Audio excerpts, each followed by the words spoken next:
परिचय। श्रुति, जैसे कि हम पहले से जानते हैं कि उच्च जंतुओं जैसे मानव शरीर कई अंग तंत्रों से मिलकर बना होता है। हाँ, पाचन तंत्र, श्वसन तंत्र, परिसंचरण तंत्र, उत्सर्जन तंत्र आदि इनके कुछ उदाहरण हैं। इस प्रकार हम कह सकते हैं कि प्रत्येक अंग तंत्र एक विशेष कार्य जैसे पोषण, पाचन, श्वसन, पदार्थों का परिवहन तथा उत्सर्जन को करने के लिए विशेषीकृत होता है। प्रत्येक तंत्र में सभी अंग साथ साथ कार्य करते हैं, जिससे पूरा तंत्र सही ढंग से कार्य कर सके। हाँ, अन्य शब्दों में हम कह सकते हैं कि एक तंत्र के सभी अंग परस्पर समन्वय करते हैं, जिससे कि पूरा तंत्र सही ढंग से कार्य कर सके। विभिन्न अंगों का एक सही ढंग से कार्य करना तथा उसके द्वारा उद्दीपनों के लिए एक सही प्रतिक्रिया को उत्पन्न करना ही समन्वयन कहलाता है। जैसा कि हम जानते हैं कि कोई वस्तु सजीव तब कहलाई जाती है जब उसमें गति देखी जाती है। यह गति वृद्धि के कारण हो सकती है, जैसे पौधों में होता है कि एक बीज अंकुरित होता है तथा वृद्धि करता है। पौधों में यह वृद्धि एक निश्चित समय के बाद रुक जाती है। हाँ, जबकि जंतुओं तथा कुछ अन्य पौधों में इन गतियों का वृद्धि से कोई संबंध नहीं होता है। इसके कुछ उदाहरण भागता हुआ कुत्ता, फुटबॉल खेलते हुए बच्चे, जुगाली करती हुई गाय आदि हैं। ये गतियां वृद्धि से संबंधित नहीं हैं। यदि हम इन गतियों का परीक्षण करते हैं, तो हम प्रत्येक गति के पीछे एक कारण को पाते हैं। कुत्ता इसलिए भाग रहा हो सकता है क्योंकि शायद उसने एक बिल्ली को देख लिया हो। बच्चे आनंद के लिए खेलते हैं। गायें कड़े एवं ठोस भोजन को तोड़ने के लिए जुगाली करती हैं, जिससे कि उसका पाचन आसानी से हो सके। उद्देश्य। इस पाठ के अंत में आप निम्न करने में सक्षम हो जाएंगे। जंतुओं में समन्वयन को समझना। उद्दीपन क्या है, इसका पता लगाना। निम्न जंतुओं में तंत्रिकीय समन्वयन का पता लगाना। उच्च जंतुओं में तंत्रिकीय समन्वयन को समझना। तंत्रिका तंत्र की इकाई न्यूरॉन का पता लगाना। न्यूरॉन के प्रकारों का पता लगाना। तंत्रिका तंतुओं के प्रकारों का पता लगाना। मनुष्य के तंत्रिका तंत्र को समझना। केंद्रीय तंत्रिका तंत्र मानव मस्तिष्क की संरचना तथा कार्यों को समझना। मेरुरज्जु की संरचना तथा कार्यों का पता लगाना। परिधीय तंत्रिका तंत्र की संरचना तथा कार्यों का पता लगाना। प्रतिवर्ती तंत्रिका तंत्र की संरचना तथा कार्यों का पता लगाना। प्रतिवर्ती क्रियाओं को समझना। उद्दीपन। फुटबॉल खेलते समय आंखों का समन्वयन परीक्षण के लिए होता है। मस्तिष्क इन परीक्षणों की जांच करता है तथा पेशियां बॉल, गेंद को खेलने के लिए सही अनुक्रिया तथा गति प्रदान करती हैं। इस प्रकार हम कह सकते हैं कि प्रत्येक जीवधारी उसके वातावरण में होने वाले बदलावों के प्रति अनुक्रिया तथा प्रतिक्रिया करता है। वातावरण में होने वाले बदलावों के प्रति अनुक्रिया तथा प्रतिक्रिया करने को उद्दीपन कहते हैं। उद्दीपन दो प्रकार के होते हैं, बाह्य उद्दीपन, आंतरिक उद्दीपन। बाह्य उद्दीपन वातावरणीय कारकों जैसे ऊष्मा, प्रकाश, ध्वनि, जल तथा पवन आदि के कारण होता है।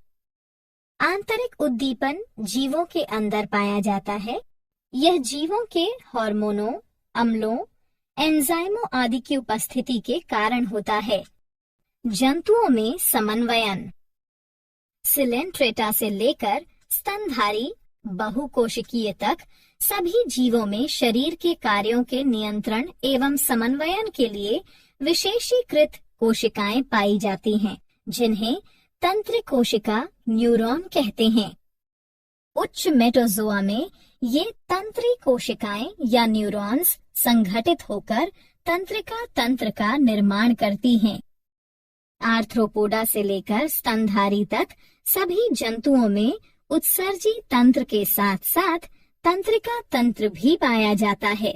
उत्सर्जी तंत्र तथा तंत्रिका तंत्र परस्पर मिलकर तांत्रिकीय उत्सर्जी तंत्र बनाते हैं। निम्न जंतुओं में तंत्रिकीय समन्वयन। सिलेंट्रेटा में तंत्रिका तंत्र परासरणी प्रकार का होता है। उदाहरण हाइड्रा। प्लैटीहेलमिंथ में सीढ़ी नुमा प्रकार का तंत्रिका तंत्र पाया जाता है। उदाहरण पीता कृमि, लिवर फ्लूक आदि। एनालिडा में एक सही संगठित केंद्रीकृत तंत्रिका तंत्र पाया जाता है। इसमें परिधीय ग्रसनीय तंत्रिका वलय तथा एक तंत्रिका रज्जु पाया जाता है। उदाहरण केंचुआ। आर्थ्रोपोडा में एनालिडा की भांति केंद्रीकृत तंत्रिका तंत्र पाया जाता है, किंतु इनमें परिधीय ग्रसिका तंत्रिका वलय पाया जाता है। उच्च जंतुओं में तंत्रिकीय समन्वयन। उच्च जंतुओं में शरीर के नियंत्रण एवं समन्वयन के लिए 3 प्रकार के तंत्र परस्पर समन्वय करते हैं। ये हैं ग्राही तंत्र, तंत्रिका तंत्र, प्रभावक तंत्र। ग्राही तंत्र ग्राहियों अथवा संवेदी अंगों से मिलकर बना होता है। ये ग्राही अति विशेषीकृत कोशिकाओं से मिलकर बने होते हैं, जो कि उद्दीपनों को ग्रहण करते हैं तथा उन्हें तंत्रिकीय आवेगों में बदल देते हैं, जो कि संवेदी तंत्रिकाओं के तंत्रिका तंतुओं द्वारा केंद्रीय तंत्रिका तंत्र में पहुंच जाते हैं। ग्राही मुख्य रूप से 6 प्रकार के होते हैं। प्रकाश के लिए प्रकाश ग्राही नेत्रों में स्थित होते हैं। ध्वनि के लिए ध्वनि श्रवणीय ग्राही आंतरिक कर्णों कानों में स्थित होते हैं। गंध के लिए गंध ग्राही नासा कक्षों में स्थित होते हैं। स्वाद के लिए स्वाद ग्राही जीभ पर स्थित स्वाद कलिकाओं में स्थित होते हैं। छूने के लिए स्पर्श ग्राही त्वचा में स्थित होते हैं। तापमान में बदलाव के लिए तापमान ग्राही त्वचा में स्थित होते हैं। तंत्रिका तंत्र संवेदी तंत्रिका आवेगों का परीक्षण करता है तथा उपयुक्त मोटर तंत्रिका आवेगों का प्रारंभ करता है, जो मोटर तंत्रिकाओं के तंत्रिका तंतुओं द्वारा उचित प्रभावक अंग के लिए ले जाया जाता है। प्रभावक तंत्र प्रभावी अंगों से मिलकर बना होता है, जिनके अंतर्गत पेशियां तथा ग्रंथियां आती हैं। उदाहरण पेशियों का संकुचन तथा शिथिलन तथा ग्रंथियों के स्राव का प्रारंभ होना तथा बंद होना। मानव का तंत्रिका तंत्र। तंत्रिका तंत्र का कार्य हमारे शरीर में क्रियाओं को नियंत्रित करना है। ये हमारे सभी कार्यों, सोच और व्यवहार की नियंत्रण प्रणाली है। तंत्रिका तंत्र हमारे शरीर के सभी अन्य तंत्रों को एक साथ काम करने में सहायता करता है। मानव तंत्रिका तंत्र चारों तरफ से सूचनाओं को ग्रहण करता है, उनको संसाधित करता है, उनकी व्याख्या करता है और फिर उसके अनुसार प्रतिक्रिया करता है। तंत्रिका तंत्र एक आंतरिक तंत्र से अन्य तंत्रों तक सूचनाओं को संचारित भी करता है। उदाहरण जैसे ही हम अपने मुंह में भोजन रखते हैं तो स्वतः ही लार ग्रंथियों से लार का स्रवण होने लगता है। मानव तंत्रिका तंत्र 3 भागों से मिलकर बना होता है। केंद्रीय तंत्रिका तंत्र CNS, परिधीय तंत्रिका तंत्र PNS, प्रतिवर्ती तंत्रिका तंत्र ANS। न्यूरॉन वे इकाइयां जो तंत्रिका तंत्र का निर्माण करती हैं, तंत्री कोशिकाएं या न्यूरॉन्स कहलाती हैं। तंत्री कोशिका या न्यूरॉन तंत्रिका तंत्र की कार्यात्मक और संरचनात्मक इकाई है। एक न्यूरॉन वो तंत्रिका कोशिका है जिसमें शाखाएं पाई जाती हैं। न्यूरॉन मानव शरीर में सबसे लंबी कोशिका है तथा इसकी लंबाई लगभग 100 सेंटीमीटर तक होती है।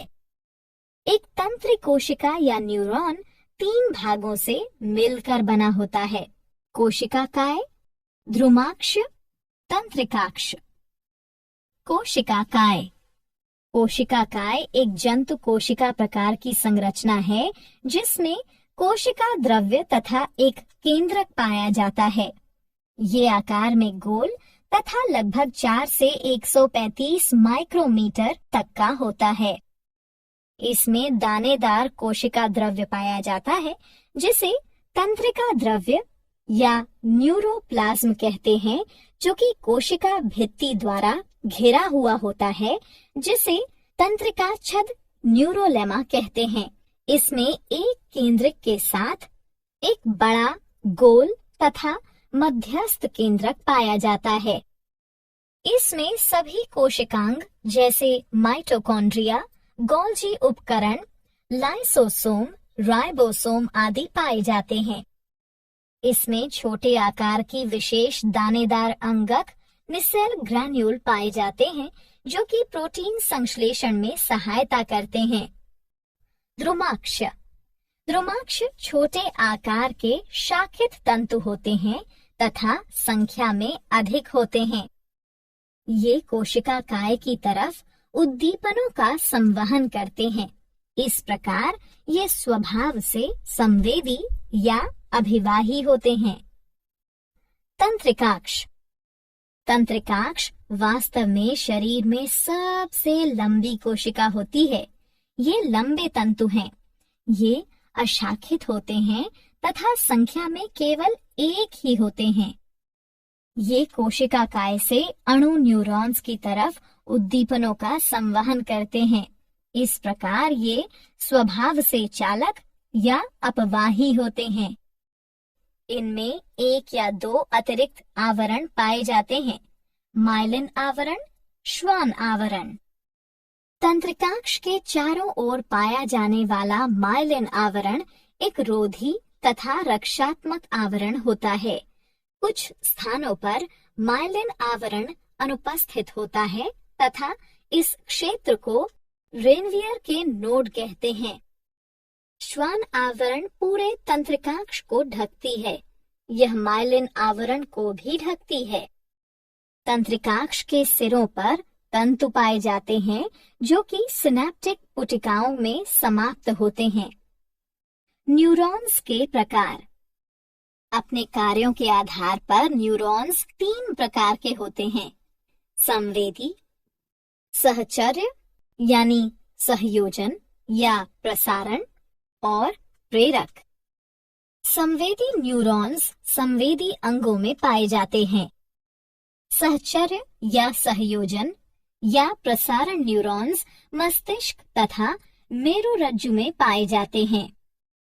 प्रेरक न्यूरॉन्स भी मस्तिष्क तथा मेरुरज्जु में पाए जाते हैं। न्यूरॉन्स के कार्य। संवेदी न्यूरॉन्स संवेदी अंगों से तंत्रिका आवेगों का संचरण केंद्रीय तंत्रिका तंत्र अर्थात मस्तिष्क तथा मेरुरज्जु को करते हैं। केंद्रीय तंत्रिका तंत्र में उपस्थित प्रसारण न्यूरॉन्स संवेदी न्यूरॉन से लाए गए उद्दीपनों को ग्रहण करते हैं, उनका परीक्षण करते हैं, उनको संसाधित करते हैं तथा एक संदेश उत्पन्न करते हैं। प्रेरक न्यूरॉन्स केंद्रीय तंत्रिका तंत्र से इन संदेशों को प्रभावकों तक संवाहित करते हैं। केंद्रीय तंत्रिका तंत्र मानव मस्तिष्क। ये मस्तिष्क तथा मेरुरज्जु से मिलकर बना होता है। जंतुओं में सभी जैविक कार्य मस्तिष्क के द्वारा नियंत्रित किए जाते हैं। मानव मस्तिष्क। मस्तिष्क एक मुलायम, श्वेत, बड़ा तथा कुछ चपटी संरचना है जो कपाल की कपालीय गुहा में पाई जाती है। मानव मस्तिष्क का भार लगभग 1200 से 1400 ग्राम तक होता है। मानव मस्तिष्क 3 मेनिंजेस या झिल्लियों से ढका होता है। आंतरिक मेनिंजेस पाया मैटर कहलाती है, मध्य मेनिंजेस एरिक्नॉइड कहलाती है तथा बाह्य मेनिंजेस ड्यूरा मैटर कहलाती है। झिल्लियों के मध्य के स्थान में मस्तिष्क मेरु द्रव्य मेरु तरल भरा होता है। मस्तिष्क के बाहर धूसर द्रव्य तथा अंदर श्वेत द्रव्य पाया जाता है। मस्तिष्क के भाग। मानव मस्तिष्क के 3 भाग होते हैं, अग्र मस्तिष्क, मध्य मस्तिष्क तथा प्रमस्तिष्क। मस्तिष्क का आगे का 2/3 भाग अग्र मस्तिष्क होता है। यह मस्तिष्क का मुख्य सोचने वाला भाग होता है। इसके 3 भाग होते हैं, घ्राणपाली एक जोड़ी छोटी आकृति तथा ताश के चिड़ी के आकार की होती है। प्रमस्तिष्क मस्तिष्क का सबसे लंबा भाग होता है तथा मस्तिष्क के भार का कुल 80% भाग बनाता है। इसमें एक जोड़ी प्रमस्तिष्क गोलार्ध पाए जाते हैं। प्रत्येक में पालियां पाई जाती हैं, अग्र, ललाट, पाली, पार्श्विका या भित्तीय पाली, सामयिक या अस्थायी पाली तथा पश्च कपाल, अनुकपाल पाली। अग्र मस्तिष्क पश्च, थैलेमस तथा हाइपोथैलेमस का बना होता है। मध्य मस्तिष्क 2 भागों से मिलकर बना होता है, दृक् पालियां, प्रमस्तिष्क वृंतक। प्रमस्तिष्क के 3 भाग होते हैं, अनुमस्तिष्क, पोन्स, मेडुला ऑब्लोंगेटा। मानव मस्तिष्क के विभिन्न भागों के कार्य इस तालिका में दिए गए हैं। मेरुरज्जु। मेरुरज्जु प्रतिवर्ती क्रियाओं को नियंत्रित करता है तथा शरीर और मस्तिष्क के विभिन्न भागों के बीच संदेशों का संवहन करता है। परिधीय तंत्रिका तंत्र। परिधीय तंत्रिका तंत्र मस्तिष्क, कपालीय तंत्रिकाओं से निकलने वाली तंत्रिकाएं तथा मेरुरज्जु से निकलने वाली तंत्रिकाएं इसमें शामिल हैं। यह केंद्रीय तंत्रिका प्रणाली और शरीर के बाकी हिस्सों के बीच सूचना प्रसारण में मदद करता है। प्रतिवर्ती तंत्रिका तंत्र। प्रतिवर्ती तंत्रिका तंत्र अनुकंपी तथा परानुकंपी तंत्र अनैच्छिक क्रियाएं जैसे श्वास लेना तथा हृदय का धड़कना आदि मेडुला ऑब्लोंगेटा तथा प्रतिवर्ती तंत्रिका तंत्र के द्वारा समन्वयित प्रयासों के द्वारा होती हैं। प्रतिवर्ती क्रियाएं। जब एक ग्राही प्रेरित होता है तो ये केंद्रीय तंत्रिका तंत्र को एक सिग्नल भेजता है जहां मस्तिष्क प्रतिक्रियाओं को समन्वयित करता है। लेकिन कभी कभी एक अतिशीघ्र प्रतिक्रिया की जरूरत होने पर मस्तिष्क की भागीदारी की आवश्यकता नहीं होती है। यह एक प्रतिवर्ती क्रिया है। प्रतिवर्ती क्रियाएं शीघ्रता से होती हैं तथा ये बिना हमारे सोचे ही घटित होती हैं। उदाहरण, तुम बिना सोचे ही अपना हाथ आग से दूर हटा लेते हो। प्रक्रिया इस प्रकार है। एक ग्राही एक उद्दीपन का पता लगाता है। ये हाथ पर लाल रंग को संकेतित करता है। एक संवेदी न्यूरॉन रिले न्यूरॉन को संकेत भेजता है। फिर रिले न्यूरॉन प्रेरक न्यूरॉन को संकेत भेजता है। फिर प्रेरक न्यूरॉन प्रभावक को संकेत भेजता है। फिर प्रभावक एक प्रतिक्रिया उत्पन्न करता है। परिणाम स्वरूप हाथ शीघ्रता से दूर कर लिया जाता है। मूल्यांकन। सही विकल्प को उठाकर उसके संगत बॉक्स में रखें। क्या आप जानते हैं? मानव शरीर में सर्वाधिक समन्वयित केंद्र मस्तिष्क होता है। हाइपोथैलेमस को सामान्यतः शरीर के ताप स्थायी के रूप में जाना जाता है। मस्तिष्क छेदकोप मेनिन्जाइटिस मस्तिष्कावरणीय झिल्लियों की सूजन और जलन है। अनुमस्तिष्क को छोटे दिमाग के रूप में भी जाना जाता है। सारांश। आइए हमने जो कुछ सीखा है उसे संक्षेप में दोहराएं। नियंत्रण एवं समन्वयन मानव शरीर में तंत्रिका तंत्र तथा हार्मोनों के कार्य होते हैं। तंत्रिका तंत्र की प्रतिक्रियाओं को प्रतिवर्ती क्रिया, ऐच्छिक क्रिया तथा अनैच्छिक क्रिया में वर्गीकृत किया जा सकता है। तंत्रिका तंत्र संदेश प्रसारित करने के लिए विद्युत आवेगों का उपयोग करता है। तंत्रिका तंत्र हमारे संवेदी अंगों से सूचनाओं को ग्रहण करता है तथा हमारी पेशियों के माध्यम से कार्य करता है। पौधों तथा जंतुओं में रासायनिक समन्वयन देखा गया है। हार्मोन जंतुओं के एक भाग में निर्मित होते हैं तथा वांछनीय प्रभावों को पाने के लिए अन्य भागों में गमन करते हैं। परिचय। श्रुति, क्या तुम जानती हो कि पौधों में जंतुओं की भांति तंत्रिका तंत्र तथा संवेदी अंग जैसे आंख, कान तथा नाक उपस्थित नहीं होते? हाँ सौम्या, किंतु वे संवेदी वस्तुओं जैसे गुरुत्व, रसायनों, पानी तथा हार्मोनों के प्रभाव से भी स्थिर रह सकते हैं। हाँ, अतः हम ये कह सकते हैं कि पौधे उद्दीपनों की उपस्थिति के कारण स्थिर रह सकते हैं तथा उनके प्रति अनुक्रिया कर सकते हैं। क्या हम ये भी कह सकते हैं कि पौधों में हार्मोन्स पौधों की वृद्धि को प्रभावित करके उनके व्यवहार को समन्वयित करते हैं? हाँ बिल्कुल, और पौधों की वृद्धि पर पड़ने वाला प्रभाव पौधे के भाग जैसे जड़ तथा तने में गति का परिणाम हो सकता है। पौधे वृद्धि द्वारा विभिन्न उद्दीपनों के प्रति बहुत धीमी अनुक्रिया करते हैं। तो आओ इस अध्याय में हम नियंत्रण एवं समन्वय के बारे में विस्तार से चर्चा करें। उद्देश्य।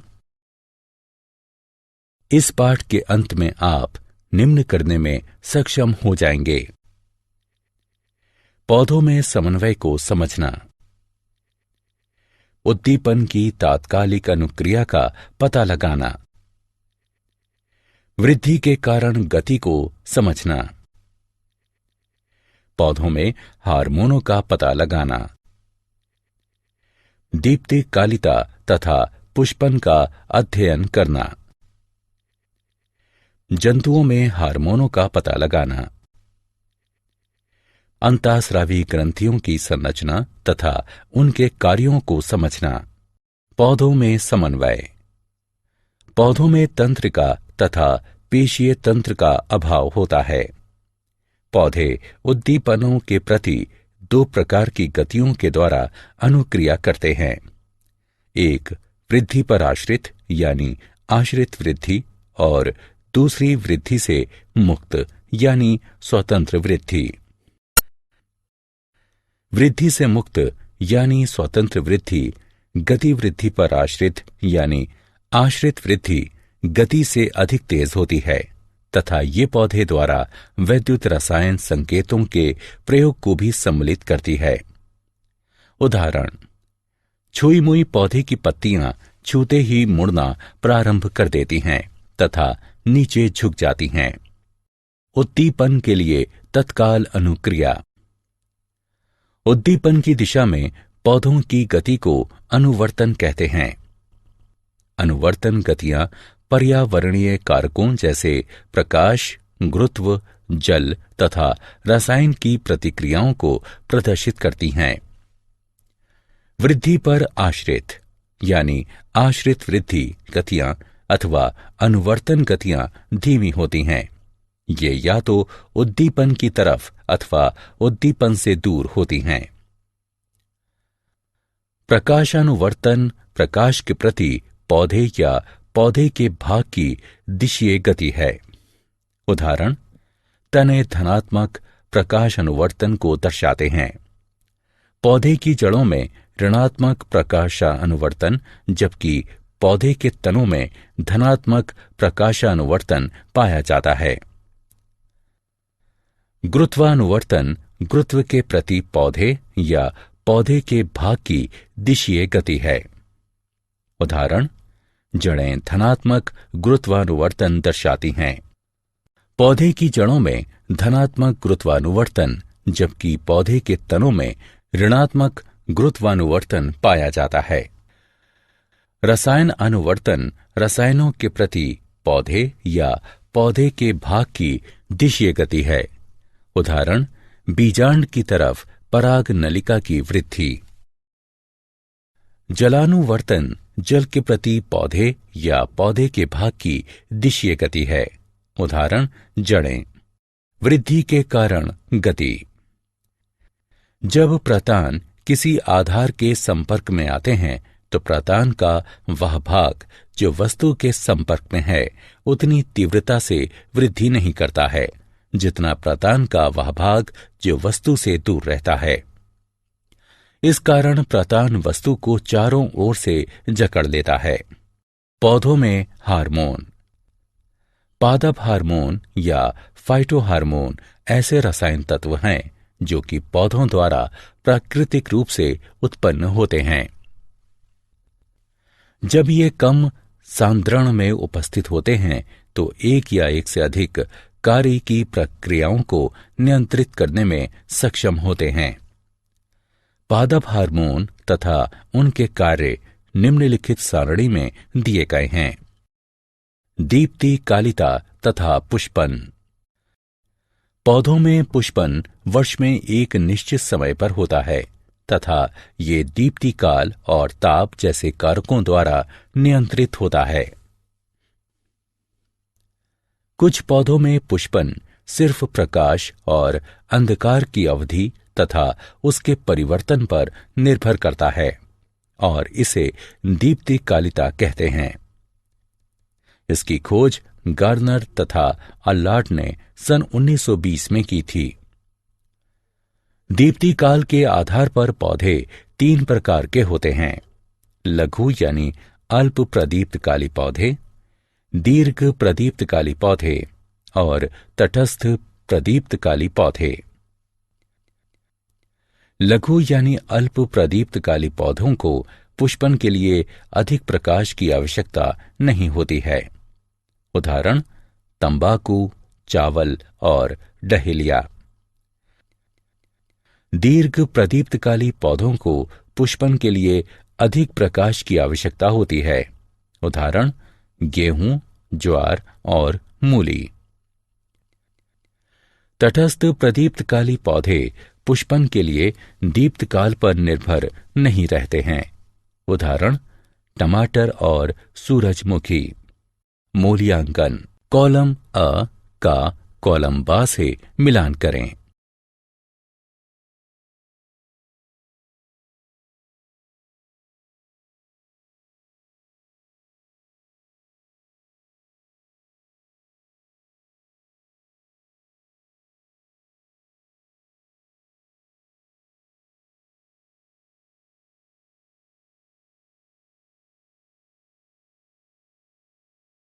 जंतुओं में हार्मोन। हार्मोन शब्द को बेलिस और स्टार्लिंग ने प्रतिपादित किया था। जंतुओं में हार्मोन्स अंतःस्रावी ग्रंथियों द्वारा उत्पन्न होते हैं और ये रसायन तत्व सजीवों की गतिविधियों और उनकी वृद्धि को नियंत्रित एवं समन्वयित करते हैं। जंतु हार्मोन वातावरणीय कारकों पर निर्भीत दिशीय गति नहीं लाते हैं, किंतु शरीर की संरचना को बनाए रखने के लिए विभिन्न क्षेत्रों में नियंत्रित वृद्धि को बढ़ावा देते हैं। जंतु हार्मोन्स और उनके कार्य तथा उनकी कमी से होने वाले रोग निम्नलिखित तालिका में दिए गए हैं। अंतःस्रावी ग्रंथियां। ऐसी कई अंतःस्रावी ग्रंथियां हैं जो कि एक दूसरे से स्थिति, संरचना तथा उनके द्वारा स्रावित हार्मोन एवं उनके कार्यों में भिन्न होते हैं।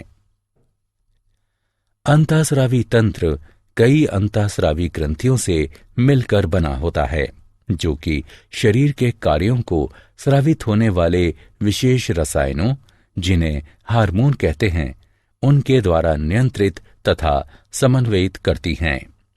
क्या आप जानते हैं, थायराइड ग्रंथि मानव शरीर की सबसे बड़ी अंतःस्रावी ग्रंथि है। थायरोक्सिन की कमी के कारण शिशु में क्रीटेनिज्म यानी अवरोधित वृद्धि हो जाती है, जिसमें शारीरिक मानसिक और जनन वृद्धि रुक जाती है। भोजन में आयोडीन की कमी के कारण घेंघा रोग हो जाता है, जिसमें गर्दन सूज जाती है। एड्रेनलिन को आपातकालीन हार्मोन या 3F हार्मोन के नाम से भी जाना जाता है। पीयूष ग्रंथि को सामान्यतः मास्टर ग्रंथि भी कहा जाता है। वृद्धि हार्मोन की कमी के कारण बौनापन हो जाता है, जबकि इसकी अधिकता से जाइगेंटिज्म यानी अतिकायकता हो जाता है। इंसुलिन की कमी के कारण मधुमेह रोग हो जाता है। सारांश। आइए हमने जो कुछ सीखा है उसे संक्षेप में दोहराते हैं। पौधे न केवल प्रकाश के प्रति अपितु अन्य उद्दीपनों के प्रति भी प्रतिक्रिया दर्शाते हैं। पादप हार्मोन अनेक प्रकार के होते हैं, जैसे ऑक्सिन्स, जिब्बेरेलिन्स, साइटोकिनिन्स यानी जेटिन, एब्सिसिक अम्ल और एथिलीन। पौधों में पुष्पन तथा बीज अंकुरण प्रकाश की अवधि द्वारा नियंत्रित होते हैं और इस प्रक्रिया को दीप्तिकालिता कहते हैं। पौधों के भागों की प्रकाश उद्दीपन की दिशा में गति प्रकाशानुवर्तन कहलाती है। पौधों के भागों की पृथ्वी के गुरुत्व की दिशा में गति गुरुत्वानुवर्तन कहलाती है। पौधों के भागों की जल की दिशा में गति जलानुवर्तन कहलाती है। अंतःस्रावी तंत्र अंतःस्रावी अथवा नलिका विहीन ग्रंथियों से मिलकर बना है, जो कि हार्मोन्स का स्रावण करती है। थायराइड ग्रंथि थायरोक्सिन हार्मोन स्रावित करती है तथा इसकी कमी से क्रीटेनिज्म यानी अवरोधित वृद्धि रोग हो जाता है। पैराथायराइड ग्रंथि पैराथायराइड हार्मोन को स्रावित करती है, जो कि शरीर के अंदर कैल्शियम फास्फोरस के स्तर को संतुलित रखता है। अधिवृक्क यानी एड्रिनल ग्रंथियां कोर्टिकोइड तथा एंटिनिलीन नामक 2 हार्मोन स्रावित करती हैं। हाइपोथैलेमस ऐसे हार्मोनों का स्रावण करता है जो कि पीयूष ग्रंथि के अग्रखंड से हार्मोन्स के स्रावण को नियंत्रित करते हैं।